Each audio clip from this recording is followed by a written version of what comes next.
a mi casa. Un placer recibirlos en esto que es mi templo, mi casa, que nuestras casas se están convirtiendo ya en una ventana pública, porque casi todos los programas se están haciendo vía Zoom. Gracias a Dios, nuestros programas en vivo de la parrilla de Televen se están incorporando poco a poco en vivo, cumpliendo con todas las normas de bioseguridad. Sin lugar a dudas, no nos ha tocado fácil esto del COVID, además es inesperado cuándo va a cesar, en muchos casos está empeorando.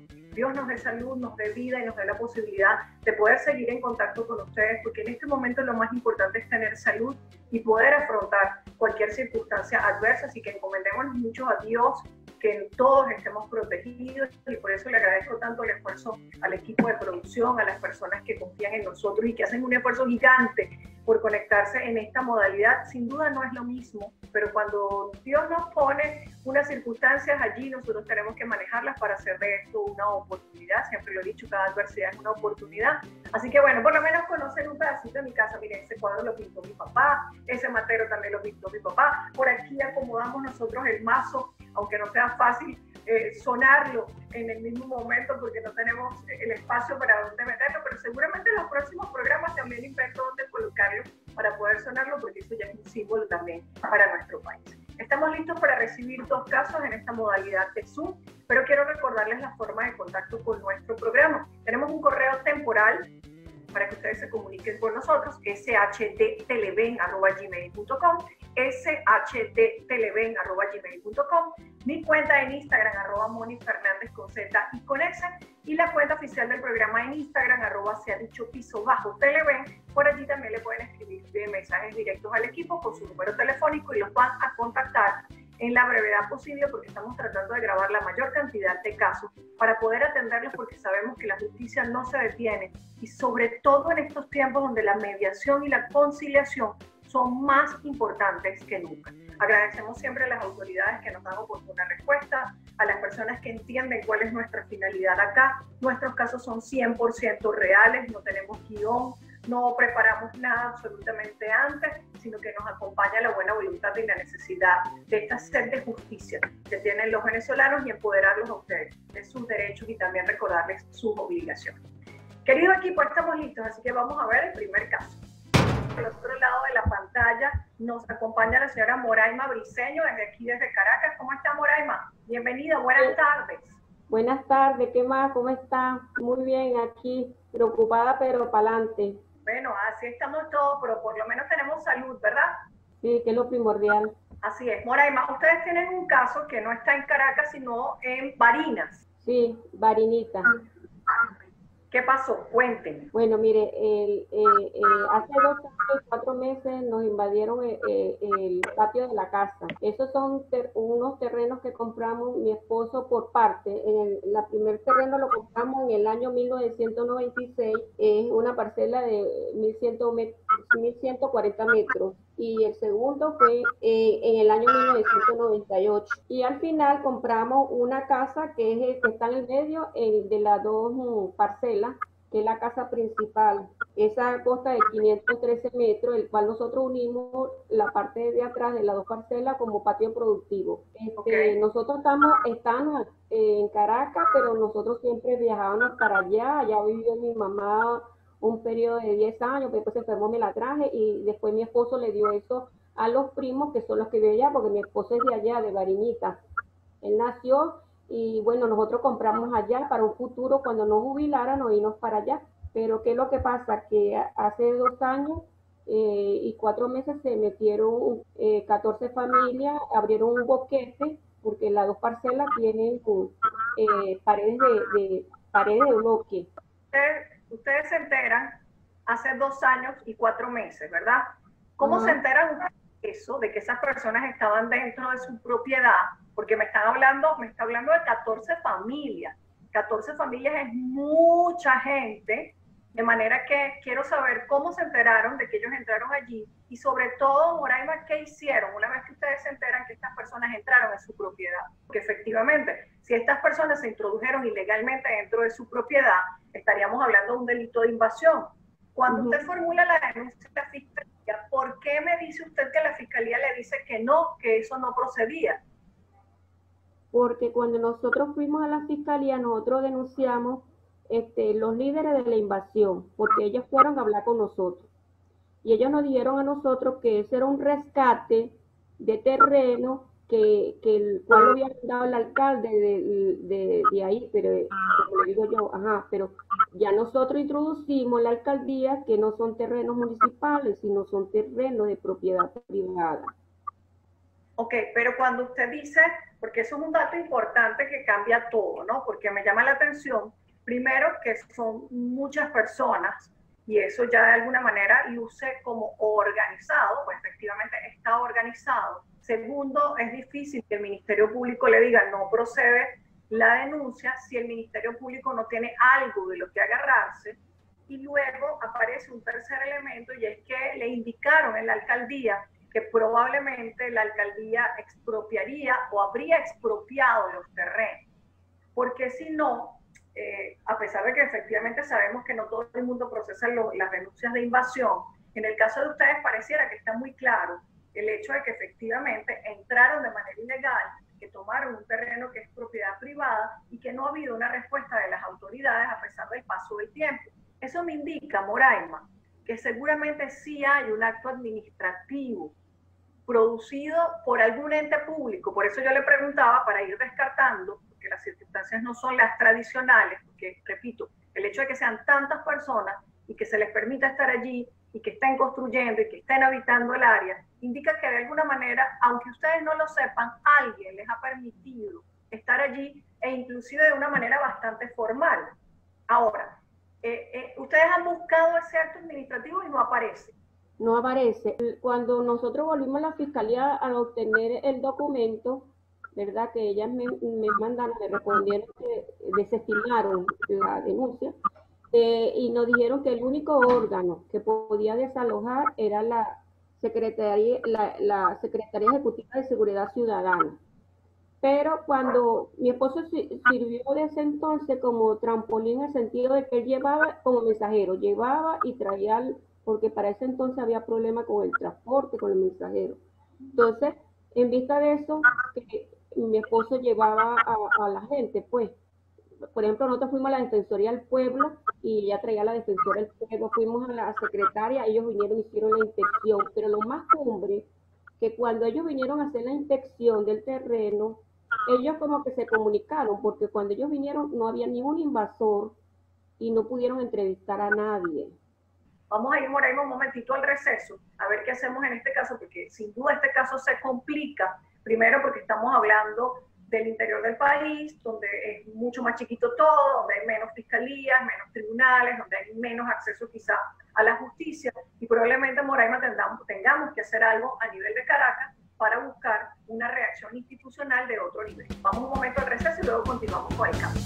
Es decir, ambos derechos están en la misma jerarquía. Yo no puedo pisar este para favorecer otro. Se ha dicho. Ya estoy de nuevo con ustedes. Está Moraima Briceño del otro lado de la pantalla, desde su casa aquí en Caracas, pero con un caso que tienen en Barinas.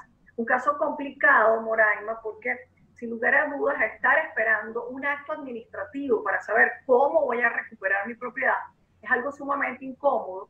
Y pareciera que hay como cierto temor a efectivamente asumir que se hizo una expropiación o que hay una orden de una autoridad para tomar el terreno con los fines sociales que sean. Nosotros no vamos a entrar a discutir eso, pero yo no puedo descuidar el derecho a la propiedad que está en la Constitución por permitirle derecho a la vivienda a 14 familias. Es decir, ambos derechos están en la misma jerarquía. Yo no puedo pisar este para favorecer otro. Y en definitiva, lo que nosotros queremos aclarar, y creo que es lo más importante, es que exista un acto administrativo en el cual usted pueda decirle a una autoridad, bueno, está bien, si me expropiaste mis terrenos, ¿cuándo me los vas a pagar? Porque la expropiación es un acto administrativo que implica el pago a la persona de la propiedad. Mucha gente no conoce, pero es un procedimiento muy lento, es un procedimiento prácticamente sin la otra parte. De toda la vida los actos de expropiación han tenido un precio que no es justo, aun cuando la ley establece que haya un precio justo. Y estas cosas van complicando la situación del titular de la propiedad. ¿Por qué razón? Porque como usted dice, ya está parcelado, ya le colocaron nombre, ya viven allí hace 2 años y medio, Y eso implica, Moraima, con mucho dolor decírselo, que pareciera que efectivamente están perdiendo todo lo que tiene que ver con su derecho a la propiedad en esa área. Y eso es muy incómodo porque uno siente que le están arrebatando un derecho humano. Y si las autoridades lo están convalidando, pues lamentablemente las autoridades están incitando a que la gente cometa actos ilegales. Repito, si la autoridad quiere expropiar y tiene una causa de utilidad pública para expropiar, debe hacerlo de una manera formal y no puede tenerlos a ustedes en el limbo. ¿Por qué razón? Porque, bueno, si uno tiene el acto administrativo, uno apela. Si uno no está conforme, uno va a una instancia superior. Pero mientras estemos en el aire, lo que estamos haciendo es afianzar la posición de quienes están allí adentro, que todo indica que están efectivamente bajo una figura de autoridad que los están parando, y ustedes se sienten sumamente frustrados del sistema de justicia, porque no hay una respuesta formal. La Constitución es clara cuando dice que toda autoridad tiene la obligación de dar oportuna respuesta a las solicitudes que se le hagan. En este caso, la falta de respuesta los coloca a ustedes en una situación incómoda.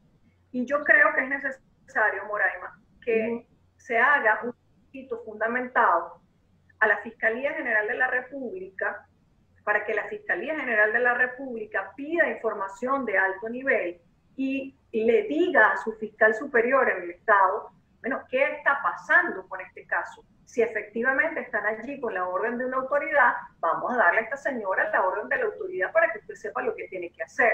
Y de igual manera, si bien no consiguieron respuesta en la Defensoría del Pueblo a nivel local, cuando hay una violación de un derecho humano, porque se presume en este caso, que su derecho humano a la propiedad está siendo transgredido o violado por una autoridad pública que le hace ver, yo di permiso, yo voy a expropiar, pero todavía no he expropiado. La Defensoría del Pueblo tiene que entrar e intervenir formalmente. Que no lo hagan no quiere decir que no lo deban hacer. Y por eso quiero puntualizar mucho en esto. O sea, que un fiscal no actúe no quiere decir que no haya caso. Que una Defensoría del Pueblo no actúe no quiere decir que no deba actuar. Por eso quizá elevarlo a nivel central, quizá elevarlo aquí a nivel de la principal de esos despachos, le puede ayudar a usted a que se genere una respuesta. Algo que me llamó la atención, usted dice que la Fiscalía desestimó la denuncia. Hubo una decisión formal donde dice se desestima. Sí, ellos me mandaron un oficio, yo lo tengo. ¿Y cuál fue el motivo de desestimar? Bueno, ellos, según la doctora dijo que ellos desestimaron porque como era invasión, ellos no pueden hacer absolutamente nada. Pero es que si es invasión Doctora, yo digitalicé todo, lo que tengo aquí, hasta el año 2018, porque lo del año 2019, no lo tengo, pero como eso fue ahí en el 2018, yo se lo puedo mandar por un correo, lo que yo tengo. Mándemelo porque cuando la Fiscalía desestima, primero uno puede recurrir de esa decisión si no está conforme, porque lo que no puede la Fiscalía decir es, hay invasión, pero yo no lo voy a procesar, porque la invasión es un delito en el Código Penal venezolano y fue un delito que se reformó, pero además, en el caso de ustedes no es por el delito de invasión tradicional que se modificó en el Código Penal, porque en el caso de ustedes son tierras rurales, y eso está establecido, es el primer delito de invasión que se generó acá, es el delito de invasión de predios rurales. Por lo tanto, no hay, tendría que leer la decisión y efectivamente se la voy a pedir para leerla, porque no hay una razón visible de desestimar, a menos que efectivamente tengan un sustento administrativo, porque si yo fiscalía digo, hay invasión, bueno, tienes que proceder a abrir el procedimiento judicial por el delito de invasión. Pero repito, yo siento que acá hay un limbo de algo que no nos están entregando y que sí deben participarlo a las autoridades nacionales, a la Fiscalía General de la República y a la Defensoría del Pueblo, para generar una respuesta oficial de allí. Y eso es lo que vamos a hacer, Moraima, y es como lo vamos a encaminar, porque en definitiva ustedes lo que están buscando es una respuesta. ¿Por qué? Porque bueno, ya el hecho quedó allí, ¿no? Sí, porque nosotros tenemos ya un desgaste. Mi esposo está desesperado, ya eso le ha cargado muchos problemas emocionales, físicos, y yo ya ahorita, este año no he podido viajar por la pandemia y el pasaje está absolutamente muy caro, y él no puede venirse porque el caucho no tiene caucho. Ay, no, mire, de verdad que eso me tiene a mí un poco preocupada. Y sí, bueno, lógicamente tienen que estar preocupados porque es su propiedad y por lo que estoy entendiendo además es una propiedad grande que ustedes compraron con mucho esfuerzo. Por eso es que es importante que un ente público tome la decisión. Por además, yo voy a aceptar la solicitud para hacer 2 cartas de remisión externa, porque además es complicado, porque no tenemos caso. Si cuando yo no tengo caso, ¿qué acciones voy a tomar? Lo que estamos buscando es generar una respuesta para poder tener un caso y decirle si efectivamente podemos recurrir o no. Por lo tanto, usted me va a enviar, por favor, todo lo que usted tenga para que el doctor Víctor Morales, nuestro abogado solidario, prepare 2 cartas fundamentadas, una para la Fiscalía General de la República, con la copia del link donde va a salir este programa, y otra igual a la Defensoría del Pueblo, para pedirle a ambas autoridades que nos expliquen qué es lo que está pasando con su tierra sobre la base de entender que se está violando un derecho humano. Y no se está violando por quienes entraron, sino que la ausencia de respuesta de una autoridad y la presunta, porque no sabemos si es así o no, la presunta autorización informal de un ente público están perjudicando su derecho a la propiedad y allí habría violación de derechos humanos.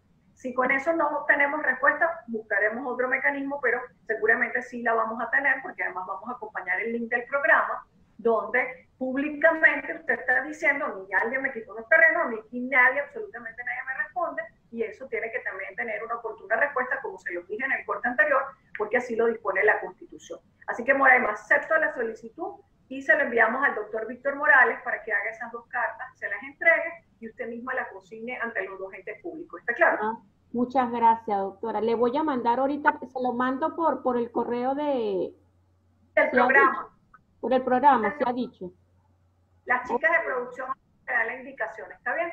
Ok, muchas gracias, muy de verdad que estoy agradecida. Y yo soy fanática del programa y mi esposo también, ¿o yo? Gracias a ustedes por la confianza y espero que lo logren y que las autoridades entiendan que siempre nuestro propósito es ayudar, no confrontar y sobre todo darle un impulso a la gente que acude a nuestro programa para que sean oportunamente oídas. Vámonos al receso. Un caso sumamente importante que tiene que ver con Lomna y que todos debemos estar pendientes de él. Vamos al receso y luego venimos con más. Imagínense irse de Venezuela con una niña que ya si bien ahora es adolescente, sin apoyo familiar, sin tener un trabajo estable. Creo que este caso nos debe mover a todos. Se ha dicho. Bien, ya estamos de regreso acá en nuestra modalidad de Zoom. Bienvenidos a mi casa los que se están incorporando. Importante que ustedes sepan que no hemos parado de grabar, que durante unos días tuvimos algunas reposiciones. Nunca está de más seguir aprendiendo, aun cuando sean casos que ya habían pasado. Aprender siempre es importante porque la justicia no pierde vigencia, los derechos humanos no pierden vigencia, los casos no pierden vigencia. Y ya como ustedes saben, estamos de alguna manera incorporándonos poco a poco a esta modalidad hasta que sea necesario. Lo importante es que no hemos parado y que ustedes pueden presentar su caso a través de nuestro correo electrónico shdteleven@gmail.com. Y me toca recibir el segundo caso y de un lado de la pantalla tenemos al señor Henry Burguesa, que está en Guarenas o en Guatire. Henry, buenas tardes. Jerry, buenas tardes. Buenas tardes, doctora. Me encuentro en Guatire. En Guatire, en Guatire. Muy bien. Hay un caso de Lomna, que es un caso muy importante porque tiene muchas implicaciones y por eso desde ya yo voy a incorporar, y además con muchísimo orgullo y con un placer inmenso porque se estrena con un tremendo caso en pantalla, al doctor Helio Requena, que está por allí en el otro lado también de la pantalla. Doctor, ¿cómo está? Bienvenido. Muchísimas gracias, doctora. Más bien es un placer, es un honor estar con usted y apoyándola en esta labor que usted realiza. Y al señor Jerry, pues, un placer. Jerry, te vamos a pedir que, bueno, que nos narres tu caso, porque ni el doctor Helio ni yo lo conocemos, para ver cómo podemos orientarte. Bien, doctora, fíjese, el año pasado, mi hija menor de 13 años, bueno, el año pasado tenía 12, ella viajó inicialmente a Portugal con su mamá para una oferta que le hicieron a su mamá de trabajo y en vista de la situación país, yo accedí por medio de de una conversación que tuve con ella, a firmar la autorización de salida del país de la niña. En un principio, la autorización estaba hecha hasta el 8 del mes de enero del 2020. Ellas no regresaron en la fecha que se había estipulado del permiso y lamentándolo mucho, en el sitio donde se encontraba parece que no estuvo, la oferta no estuvo acorde con lo que ella le habían ofrecido y ella tuvo que viajar a España a refugiarse con unas personas que son amigas mías de hace muchos años, que fueron los que le tendieron la mano para recibirla en España.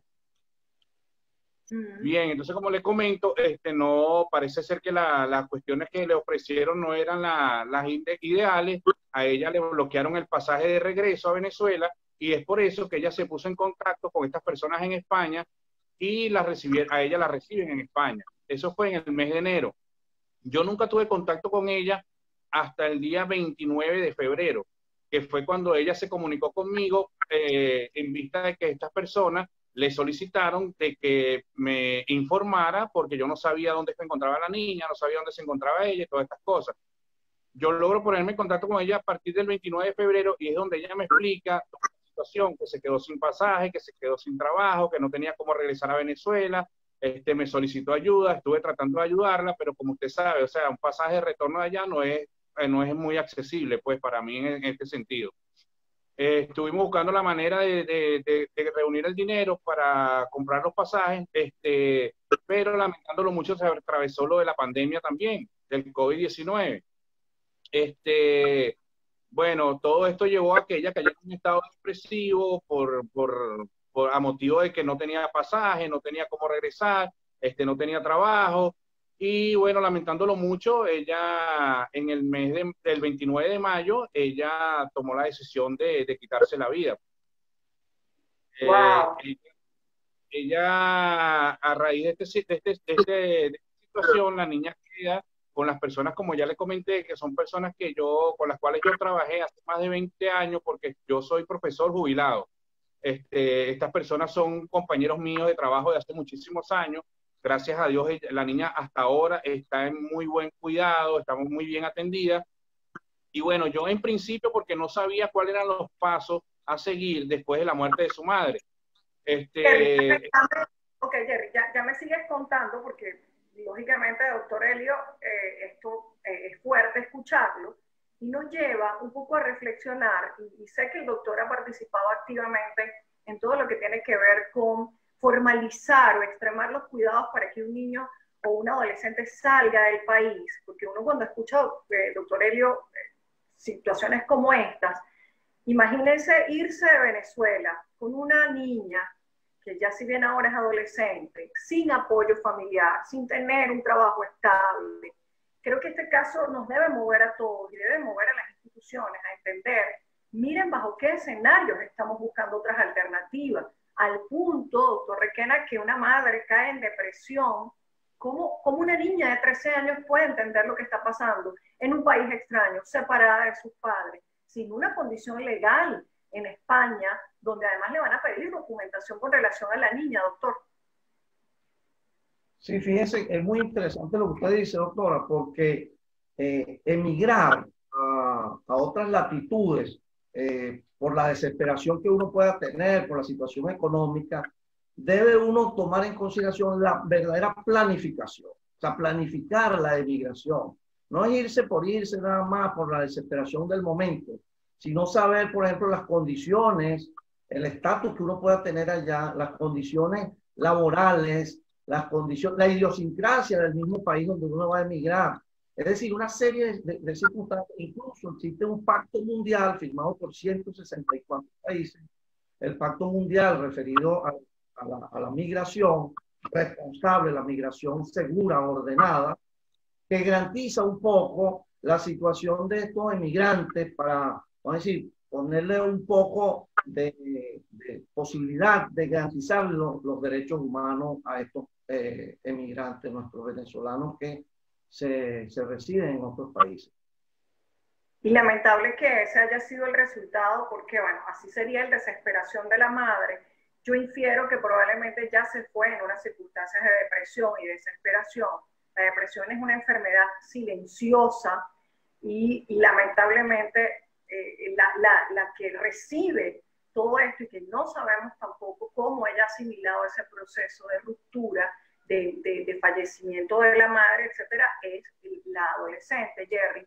Y es muy importante volver sobre eso, porque lógicamente tú eres su padre, estás en Venezuela, efectivamente, hoy en día lograr un pasaje de Europa más el COVID, que saben que todo se ha complicado porque se han cerrado nuevamente las fronteras de muchos países, es una circunstancia delicada y nuestro objetivo principal, y estoy segura que el doctor Helio así lo comparte, es rescatar a la niña para que ella pueda desarrollarse en las condiciones que los derechos de niños y adolescentes así lo garantizan. Vamos a ir al receso y luego retomamos con el resto de tu relato, Jerry, para irlo encaminando. Y aprovechemos este caso, por favor, se los he dicho siempre.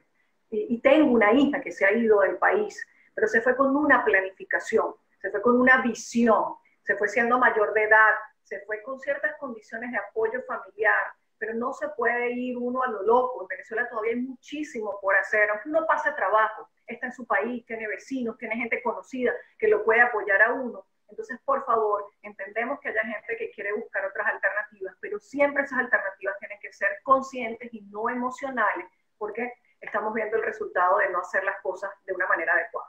Vamos a un receso y seguimos con ustedes acá y el doctor Helio Requena acompañándonos.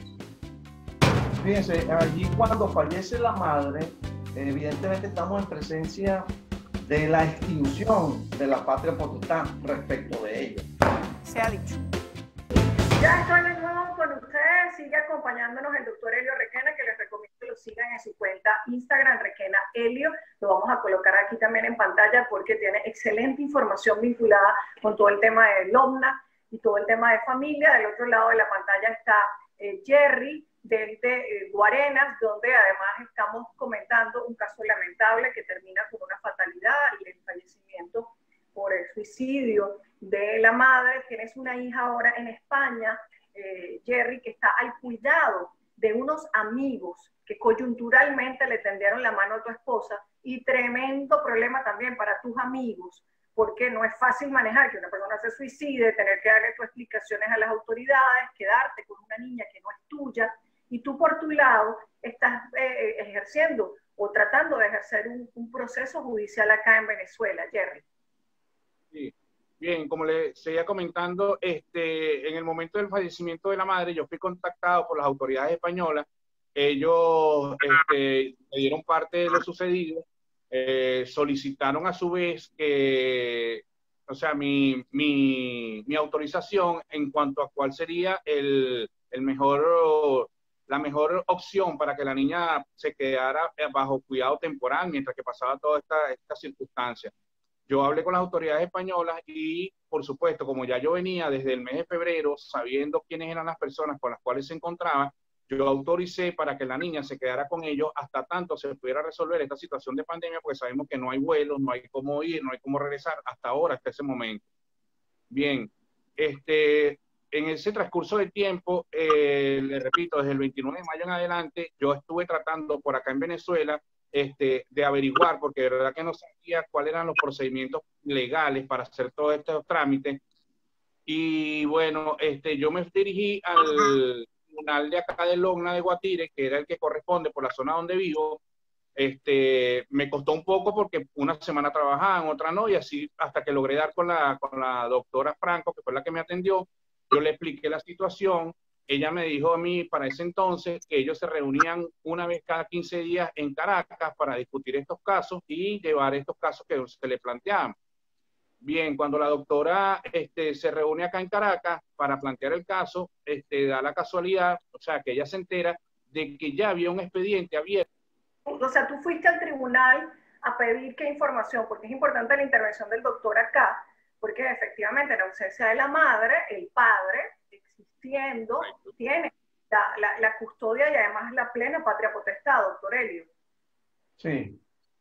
Fíjense, allí cuando fallece la madre, evidentemente estamos en presencia de la extinción de la patria potestad respecto de ella. Es decir, se extinguió. La muerte de uno de los progenitores extingue para él ese conjunto de deberes y derechos que tienen papá y mamá respecto de sus hijos menores de edad.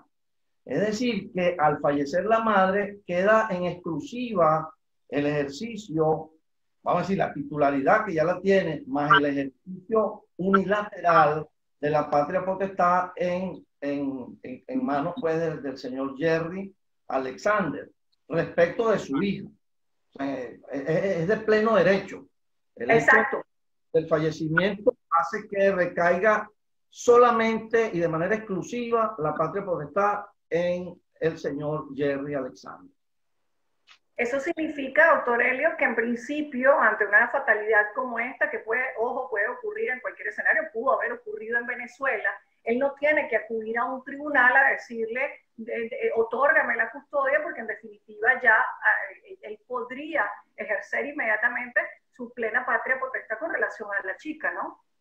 Sí, es evidente porque como se trata de extinción y el artículo 356, claro, dice que la extinción de la patria potestad se extingue en los siguientes casos.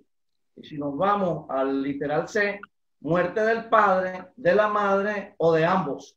Es decir, se extingue o para la madre o para el padre o para ambos si ambos fallecen. Si fallece la madre, se extingue para la madre. A mi criterio, es de pleno derecho. Simplemente yo con enseñar, mostrar el acta de función de la progenitora, ya de por sí recae sobre mí la totalidad o la completitud de la patria potestad.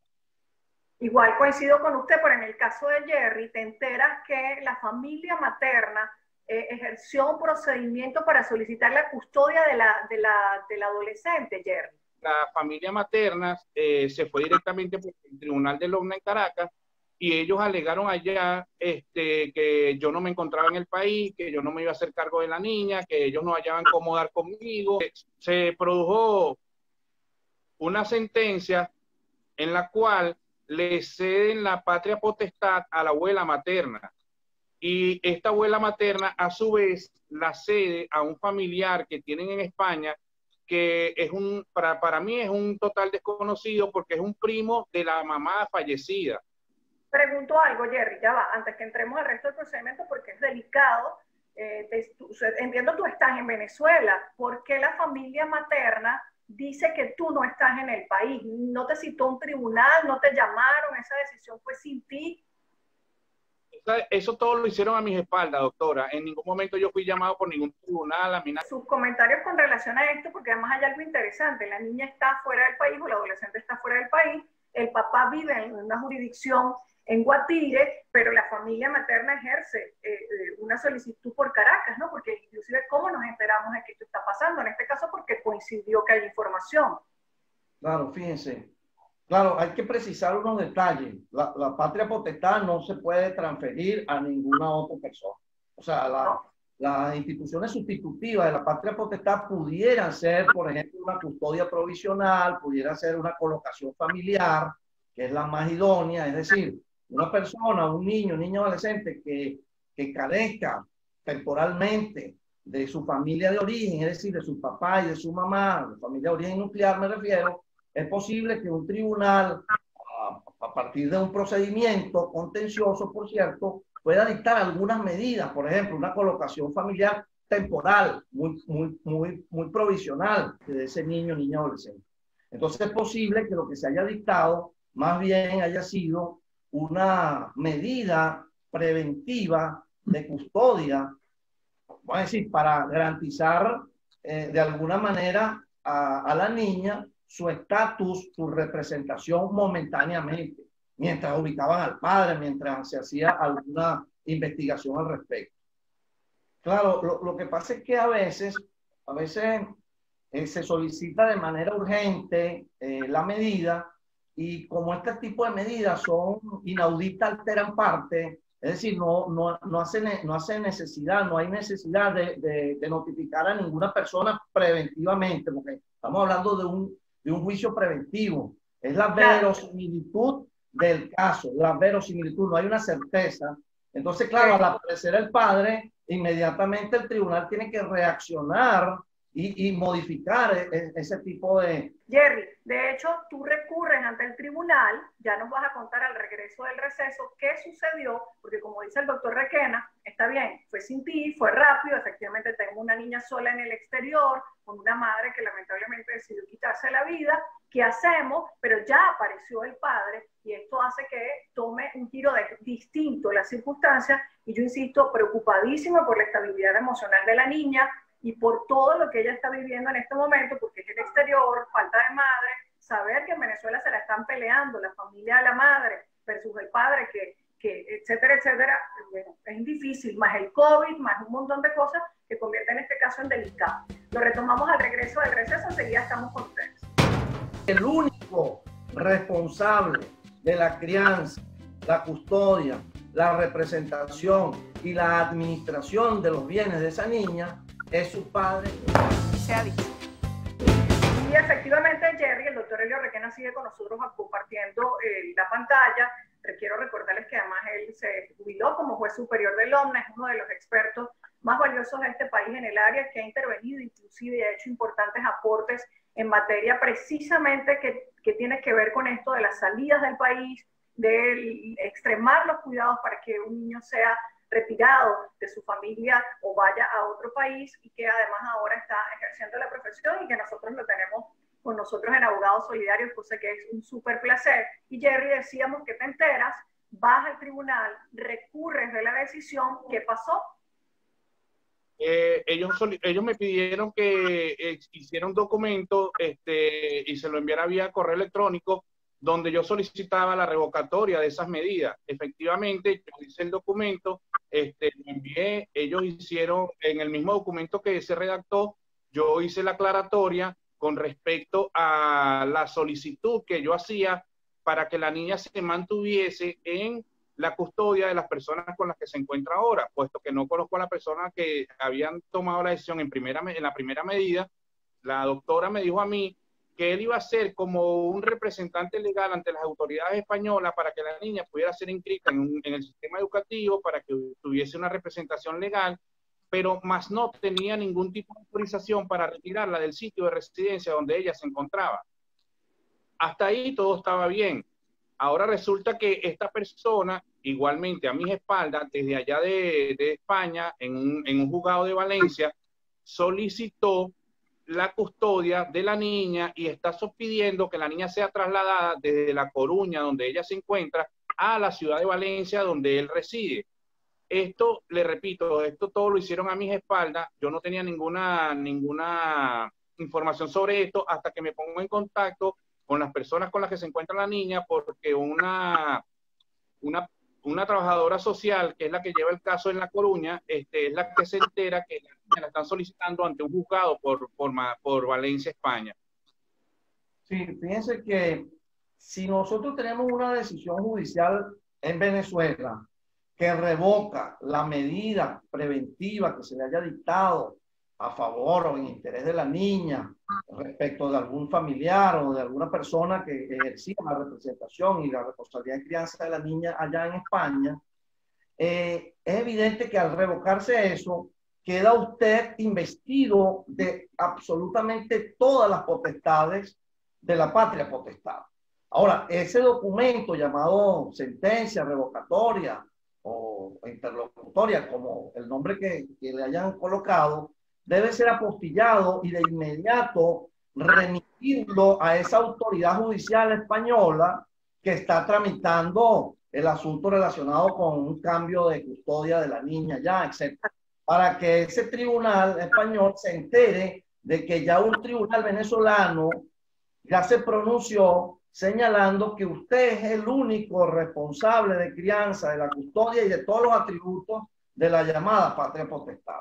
Los fines de evitar confusión, porque de repente el tribunal español no conoce qué está sucediendo con la niña y puede pensar que la niña anda sola y necesita protección, ¿no? Recordemos que la Convención sobre los Derechos del Niño es un instrumento internacional y allí pues todos los países que suscribieron y ratificaron el convenio están pues dispuestos a la aplicación de esta convención. Jerry, ¿el estatus en este momento cuál es? ¿La niña fue llevada a Valencia? Hasta la fecha está con unas personas, estas personas tienen niñas también adolescentes, la han tratado como una más de la familia, la niña está muy protegida, de hecho le han brindado asistencia de ortodoncia, todas estas cosas, todo lo que la niña necesitaba hasta ahora lo tiene con las personas en las que se encuentra. Y le repito, no sé, de hecho, esta persona que nombran como primo de la fallecida, en un principio yo tuve su contacto telefónico. Yo me comuniqué con él vía WhatsApp, pero después que a él supuestamente en el Tribunal de Valencia le otorgan la medida para que retire a la niña de donde se encuentra, esta persona me bloqueó el contacto telefónico y yo no tengo ningún tipo de contacto con esta persona, no sé en qué parte de Valencia se encuentra y hasta ahora, le repito, yo con mi hija converso todos los días, hablo todos los días y con las personas con las que ella se encuentra también. Es por eso mi preocupación de que la niña sea trasladada de un sitio a otro y después yo pierda contacto con la niña. Pasos a seguir, doctor Helio. ¿Qué podemos hacer con Jerry para reivindicar su derecho y lograr sobre todo la estabilidad emocional de la niña?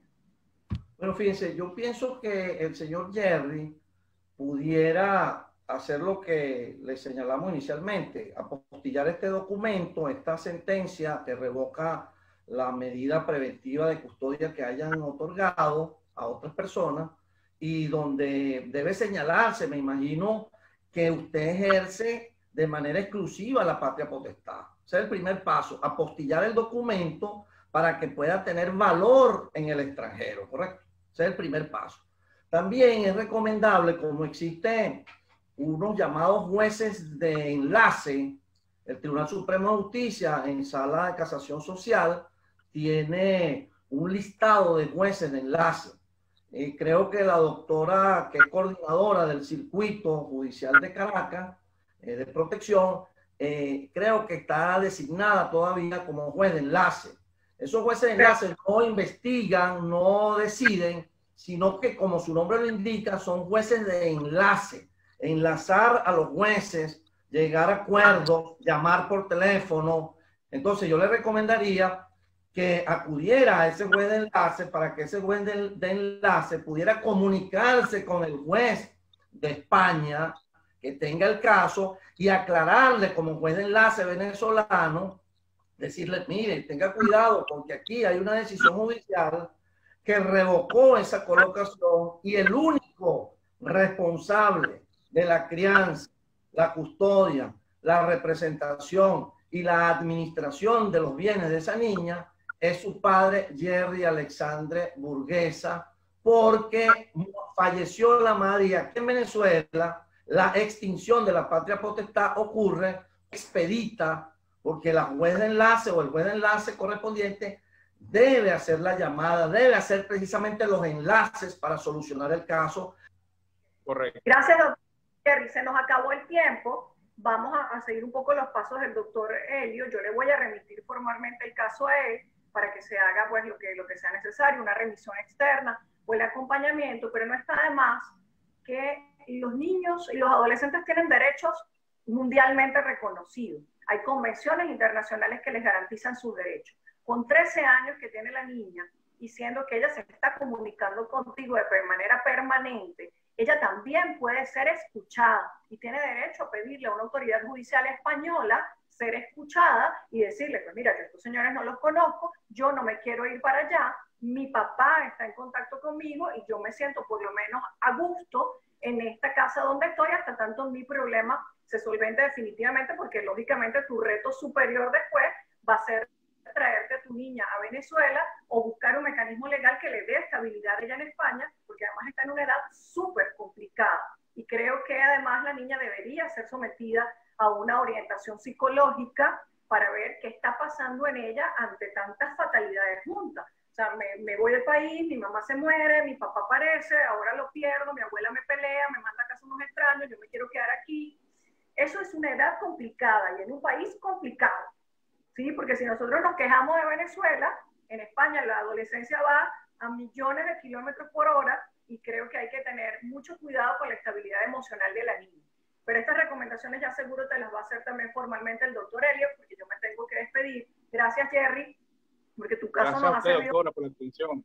Para advertir cosas, para llamar la atención de las personas sobre estos temas, porque no lo dijimos, doctor, porque ya no nos dio tiempo, pero seguro nos da tiempo en otro programa. La niña salió con un permiso de viaje, no con un cambio de residencia, y tenía que regresar al país, y estamos cometiendo el error de dar permisos de viaje temporales, con los cuales luego se quieren quedar en el exterior y empieza el calvario de cómo apostillo, cómo mando los documentos después, porque en otro país, para que lo entiendan, en otro país les van a pedir la custodia formal otorgada por un tribunal, porque si no van a perjudicar los derechos de la salud, de la vivienda, de la educación de los niños en el exterior cuando no tienen una nacionalidad que responda para garantizarles su pleno ejercicio de la ciudadanía.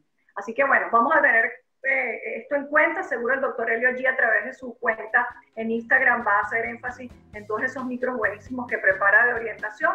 Así que me toca despedirlo. Gracias, doctor. Un placer tenerlo acá estrenado con este buen caso. Jerry, suerte, no pierdas la constancia. Estamos en coyunturas difíciles, pero poquito a poco, es flexible, seguramente lograremos respuesta favorable para tu niña y para ti dentro de lo que son los derechos superiores de niños y adolescentes. A ustedes, gracias por acompañarnos. Será hasta un próximo servicio desde nuestras casas. No pierdan ustedes el contacto con nosotros a través de nuestro correo electrónico, de nuestra cuenta en Instagram. Escríbanme por allí también, @MoniFernández con Z y con S. Como siempre, se les quiere y se les respeta. Nos vemos en un próximo Se ha Dicho. Dios me los bendiga. Chao, chao. Gracias.